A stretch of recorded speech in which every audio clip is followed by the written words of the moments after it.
नकाब ड्रामे की नेक्स्ट एपिसोड बहुत ही ज़्यादा इंटरेस्टिंग होने वाली है क्योंकि इस दफ़ा हैरत में मुब्तला होने की बारी किसी और की नहीं बल्कि तैमूर की है, जिसे पता ही नहीं कि ईमान कहां से कहां पहुंच चुकी है। दरअसल जब तैमूर को पता चलता है कि आहत पुलिस कस्टडी में है तो फौरन पुलिस स्टेशन पहुंचता है ताकि आहत की जमानत करवा सके, जबकि आहत बिलाल को देख के तंजिया कहता है कि आपको तो ये सब पहले से पता होगा कि लैला के फार्म हाउस पे इलीगल एक्टिविटीज के नोटिस कौन भेज रहा है, लेकिन आप जानबूझ के वो नोटिस फाड़ के फेंक देते थे क्योंकि आप चाहते ही यही थे कि लैला इस मैटर में फंसे। कितने नकाब ओढ़ रखे हैं आपने अपने चेहरे पे। एक तरफ आप मुझे, मेरी बहन, मेरी फैमिली को फंसाना चाहते हैं तो दूसरी तरफ हमारे खैर ख्वाह बन के बेल करवाने थाने पहुंच जाते हैं। जबकि तैमूर को तो आहत की बात समझ ही नहीं आती, पूछ लेता है कि तुम किसकी बात कर रहे हो, कौन भेज रहा था नोटिस। तो आहत तंजिया कहता है कि अच्छा, तो आपको नहीं पता था कि ये सब नोटिस ईमान सलीम असिस्टेंट कमिश्नर भेज रही थी। तैमूर तो हैरान रह जाता है कि ईमान सलीम असिस्टेंट कमिश्नर, उसने तो कभी सोचा भी नहीं था कि ईमान उसे यहाँ मिलेगी जिसे वो दुनिया भर में तलाश करता फिर रहा है। दूसरी तरफ ईमान इन खुशफहमियों में थी कि शायद असिस्टेंट कमिश्नर बन जाने के बाद उसके पास इतनी पावर आ जाएगी कि वो आहत और तैमूर से अपने साथ किए गए मजालिम का बदला ले सकेगी। लेकिन बिलाल ने तो ईमान को पहले ही वार्न कर दिया था क्योंकि वो तो अपनी फैमिली को बहुत अच्छे से जानता है कि खुद को बचाने के लिए ये लोग किस हद तक जा सकते हैं और पैसे के जोर पे किस तरह खुद को बचा भी सकते हैं। और ईमान के लिए भी बिलाल को बहुत फिक्र हो रही थी कि अगर ईमान बगैर किसी स्ट्रेटेजी के इस मैटर में खुद को इन्वॉल्व करेगी तो तैमूर भाई अपनी सोर्सेस चला के ईमान को मुअत्तल भी करवा सकते हैं। लेकिन जब वो देखता है कि ईमान अपने फैसले से पीछे हटने वाली नहीं बल्कि वो तो आहत को अरेस्ट करके लॉकअप में बंद भी कर चुकी है, तो बिलाल को ईमान की सिक्योरिटी की फिक्र पहले से भी ज्यादा हो जाती है।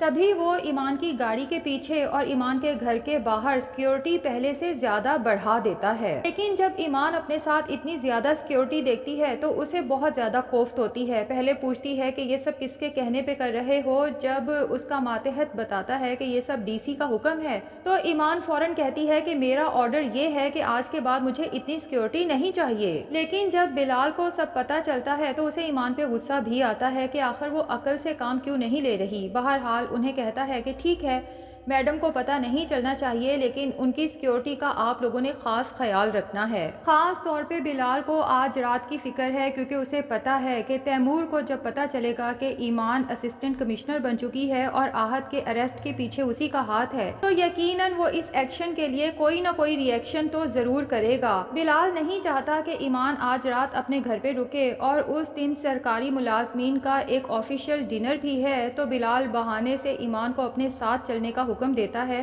कि आपको उस डिनर में जाना बहुत ज़रूरी है। अब बिलाल का शक बिल्कुल ठीक निकलता है क्योंकि तैमूर के बंदे रात के अंधेरे में ईमान के घर पे हमला आवर होते हैं, जबकि बिलाल के अपॉइंट किए गए सिक्योरिटी गार्ड्स फौरी तौर पे इन हमला आवरों को पकड़ के अपनी तहवील में ले लेते हैं। जब ईमान को ये सब पता चलता है तो बिलाल से कहती है, आपको पहले से पता था ना, आप मुझे बहाने से अपने साथ लाए थे, वो भी झूठ बोल के। जिस पे बिलाल कहता है कि अगर मैं आपको सच बताता तो कौन सा आपने मेरे साथ आ जाना था। ईमान के दिल में बिलाल के लिए फीलिंग्स तो पहले से ही डेवलप होना शुरू हो चुकी हैं, लेकिन जब देखती है कि बिलाल किस कदर मेरी केयर करता है, मुझे प्रोटेक्ट करने की कोशिश करता है, तो दिल ही दिल में बहुत खुश होती है। लेकिन बिलाल के सामने अपनी फीलिंग्स एक्सप्रेस करना नहीं चाहती। और उधर तैमूर को जब पता चलेगा कि हमला आवर अरेस्ट हो चुके हैं और ये भी पता चल चुका है कि इसके पीछे किसका हाथ था, तो वो तो बहुत ज़्यादा गुस्से में आ जाएगा कि मेरे तमाम वार आखिर खाली क्यों जा रहे हैं। दूसरी तरफ चूंकि ज़ारा को तो ऑलरेडी पता था कि उसका शौहर तैमूर कितना घटिया इंसान है और वही ईमान के पीछे है,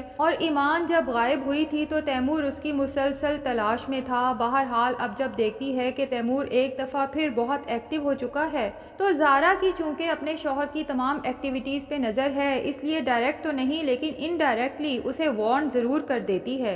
कि पहले ही आपकी मोहब्बत में मैं अपने मयार से बहुत नीचे गिर चुकी हूँ, अब इस मोहब्बत में मज़ीद नीचे गिरने की मेरे अंदर ताकत नहीं है। और साथ ही साथ तैमूर को वार्न भी कर देती है कि जिसके आप पीछे हैं और जिससे आप पंगा लेने की कोशिश कर रहे हैं, याद रखें कि अब वो निहत्ती नहीं है, ना ही पहले की तरह कमज़ोर है, बल्कि बहुत ज़्यादा ताकतवर बन चुकी है। और अब तो उसकी सोर्सेज भी इतनी ज़्यादा हैं कि अगर वो जवाबी कार्रवाई करेगी तो शायद आप बर्दाश्त नहीं कर पाएंगे। اس لیے میں تو یہی کہوں گی کہ اب آپ کو محتاط رہنا چاہیے۔ لیکن تیمور پہ زارا کی باتوں کا پہلے کبھی اثر ہوا ہے جو اب ہوگا، اور پھر ویسے بھی تیمور ایک ڈھیٹ انسان ہے اور ایمان کا پیچھا تو لگتا ہے تب تک نہیں چھوڑے گا جب تک اسے سچ میں کوئی سخت سے سخت سزا نہ ہو۔ تبھی اگلے ہی دن ایمان کے آفس پہنچ جاتا ہے۔ ایمان جب اپنی سیٹ پہ آ کے بیٹھتی ہے اسے علم ہی نہیں ہوتا کہ سامنے ہی تیمور بیٹھا ہے۔ جیسے ہی نگاہیں اٹھا کے دیکھتی ہے تو تیمور طنزیہ اس پہ ہنستے ہوئے کہتا ہے کہ سنا ہے اسسٹنٹ کمشنر بن چکی ہو،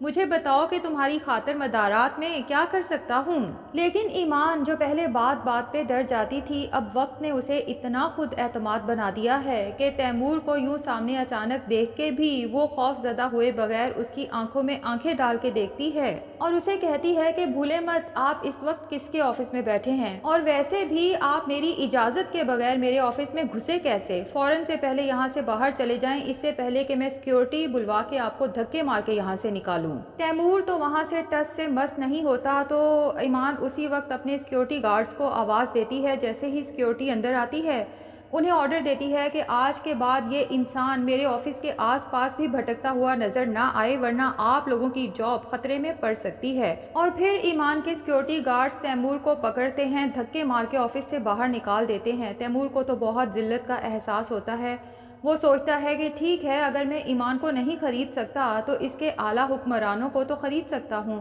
فیصلہ کر لیتا ہے کہ ایمان کو اس کی جاب سے معطل نہ کروایا تو میرا نام بھی تیمور نہیں، جس کے لیے وہ ڈی سی تک اپروچ کرتا ہے۔ لیکن جب تیمور ڈی سی کی سیٹ پہ بلال کو براجمان دیکھے گا تو اسے پہلے سے بھی بڑا حیرت کا جھٹکا لگنے والا ہے۔ بہرحال وہ گھر جاتا ہے، غصے سے اپنے والد کو ساری صورتحال سے آگاہ کرتا ہے اور بتا دیتا ہے کہ ایمان تو شاید اپنا بدلہ لینا چاہتی ہے لیکن اب ہم ڈی سی کو خریدیں گے، جس پہ تیمور کے فادر ناصر صاحب کہتے ہیں کہ ہمیں پتہ ہی نہیں چلا کہ ہم اتنے عرصے سانپ کو دودھ پلاتے رہے، ایمان تو آستین کا سانپ نکلی، اس طرح سے ہم نے اسے یہاں پڑھنے کے لیے رکھا، عزت دی، اس کی ڈیوٹیز دیں اور اس کا صلہ اس نے ہمیں اس طرح سے دیا۔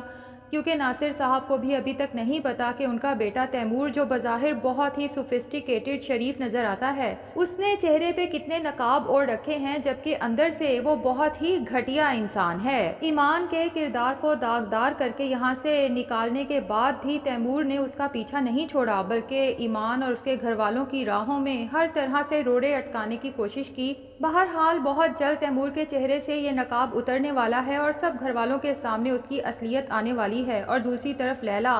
جو خود ہی اپنے پاؤں پہ کلہاڑی مار چکی ہے کیونکہ بلال جیسے ہیرے کو اپنی زندگی سے نکال چکی ہے، وہ بھی اس تیمور جیسے کوئلے کے لیے۔ اب جب لیلا کو پتہ چلے گا کہ یہی تیمور ایمان کے پیچھے تھا بلکہ ابھی تک ہے اور اسے حاصل کرنا چاہتا ہے، آہد کی نظر میں بھی ایمان کو اسی لیے برا بنایا تاکہ آہد ایمان سے دستبردار ہو جائے، اور دوسری طرف جب یہ پتہ چلے گا کہ بلال جس سے طلاق لے کے وہ بہت خوش ہے وہ تو ڈپٹی کمشنر بن چکا ہے اور اب علاقے میں اس کی اتنی عزت ہے کہ اس کے ساتھ جو لڑکی بھی شادی کرے گی اپنی قسمت پہ رشک کرے گی، تو لیلا تو بہت پچھتانے والی ہے کہ اس نے تو خود اپنے ہاتھوں سے اپنی قسمت بگاڑ لی۔ تو ناظرین، ڈرامہ تو کافی انٹرسٹنگ ہو چکا ہے۔ آپ کو آج کی ایپیسوڈ کیسی لگی کمنٹ سیکشن میں ضرور بتائیں۔ ویڈیو پسند آئی ہے تو لائک اور چینل کو سبسکرائب بھی ضرور کر دیں۔